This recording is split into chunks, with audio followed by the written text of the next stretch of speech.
राधे राधे भक्तों, welcome back my YouTube channel Radhe Krishna. मैं अपने चैनल में आप सभी प्यारे भक्तों का स्वागत करती हूँ। आशा करती हूँ आप सभी लोग अच्छे होंगे, स्वस्थ होंगे। तो ये लड्डू गोपाल की लीला लेकर के आई हूँ। आप सभी लोगों को बहुत अच्छी लगेगी ये लीला। पूरी रात रोते रहे लड्डू गोपाल। जब एक भक्त जिनका नाम सुजाता है वह अपने लड्डू गोपाल को सुलाना भूल गई, तब उनके साथ क्या हुआ था। लीला पूरी ज़रूर सुने, आप यकीन नहीं कर पाएंगे। और लीला सुनने से पहले हमारे चैनल को सब्सक्राइब करना ना भूलिएगा और साथ ही बेल आइकन बटन दबाना ना भूलिएगा। रोज़ाना ऐसी ही प्यारी प्यारी लीलाएं सुनने के लिए, देखने के लिए आप हमारे चैनल को सब्सक्राइब कर लीजिएगा। दिल्ली में रहने वाली सुजाता जी कहती हैं उनके परिवार में कुल 5 लोग रहते हैं, जिसमें उनके 2 बच्चे हैं, पति हैं, सासू माँ हैं और लड्डू गोपाल हैं। बस इतने ही लोग हम रहते हैं। ठाकुर जी की कृपा से हमारा दिन बहुत ही अच्छा गुजरता है। हम बहुत ही खुश और खुशी से रहते हैं। हमारे छोटे से परिवार में बहुत ही खुशी से लड्डू गोपाल भी रहते हैं। लड्डू गोपाल जी बड़े ही नटखट हैं और हमारे कोई ना कोई लीला हमारे साथ करते रहते हैं। लेकिन आज जो लीला मैं बताने जा रही हूँ, हमारे जीवन का सबसे बड़ा लीला है। हमारे घर में ठाकुर जी की सेवा हम ही ज़्यादातर करते हैं। जब हम नहीं रहते हैं तब हमारे लड्डू गोपाल की सेवा हमारी सासू माँ करती हैं। घर का सारा दायित्व सुजाता जी के ही ऊपर है। एक बार हम चारों मिलकर गए थे अपने मायके, क्योंकि वहाँ मेरे भाई की बेटी की शादी थी, जिसके कारण हमें जाना पड़ा। मेरे घर से मायका ज़्यादा दूर नहीं है, इस कारण से मैंने सोचा था हम जल्दी ही आ जाएंगे। इसलिए आज लड्डू गोपाल जी को हम अपने साथ नहीं लेकर जाएंगे। जल्दी ही घर वापस आने के बाद उनको शयन करा देंगे। यही सोचकर मैं अपने लड्डू गोपाल को साथ में नहीं लेकर गई और मायके चली गई। बाकी का दिन की जो भी सेवा थी, मैं वो प्रक्रिया लड्डू गोपाल को करके गई थी और मैं सासू माँ को बोल कर गई थी करने के लिए। हमारी सासू माँ ने भी कहा ठीक है, मैं कर दूंगी, जैसी तुम्हारी मर्जी। घर पर एक नियम है, संध्या आरती के बाद लड्डू गोपाल को भोग लगाने के बाद 9 बजे ही शयन कराते हैं। मेरी सासू माँ ने शाम के समय पूजा आरती करने के बाद भोग लगाया था और उनको यह पता था मैं घर जल्दी आ जाऊंगी और लड्डू गोपाल को शयन करा दूंगी, जैसे कि मैंने अपनी सासू माँ से कहा था। लेकिन उस दिन आने में मुझे बहुत देर हो गई। मेरा मन भी बहुत घबरा रहा था। मेरे लाला लड्डू गोपाल जी तो मेरे लिए ही बैठे होंगे और उनको नींद भी आ रही होगी। साथ ही मैं जल्दी जल्दी खाना खाने के बाद बच्चों को भी खाना खिलाया और उसके बाद निकलते निकलते हमें लगभग 12:30 बज चुके थे। जब हम 12:30 बजे के आसपास जब हम निकले तो पूरे रास्ते यही सोच रही थी कब मैं घर पहुंचूंगी और लड्डू गोपाल जी को शयन कराऊंगी। घर पहुंचते ही मुझे आधा घंटा लगा रास्ते में। हाथ पांव धो करके मैं सबसे पहले मंदिर जाकर देखा, लड्डू गोपाल जी तो बहुत ही चैन से सो रहे थे। यह देखकर सुजाता जी बहुत ही खुश हुई। उनके दिल को बहुत ही शांति मिली।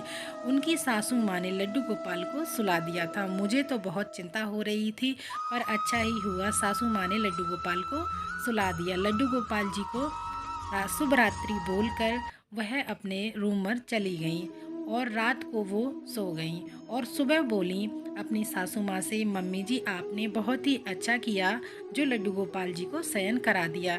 मैं तो बहुत लेट हो गई थी और मैं बार बार यही सोच रही थी लड्डू गोपाल सोए होंगे कि नहीं, बैठे ही होंगे मेरे इंतज़ार में क्या, उनको बहुत नींद आ रही होगी।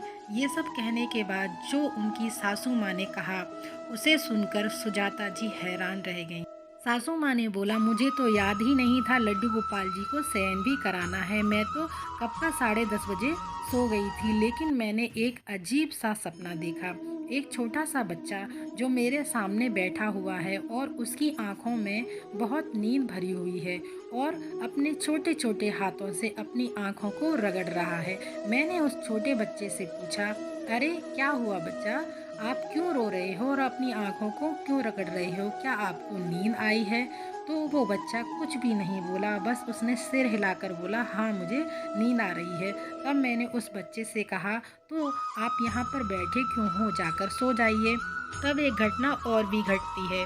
वह बच्चा तेजी से रोता हुआ मंदिर की तरफ, मंदिर के कमरे में घुस जाता है और ये सपना देखते ही मेरी नींद टूट जाती है। मुझे बिल्कुल भी नींद नहीं आती है।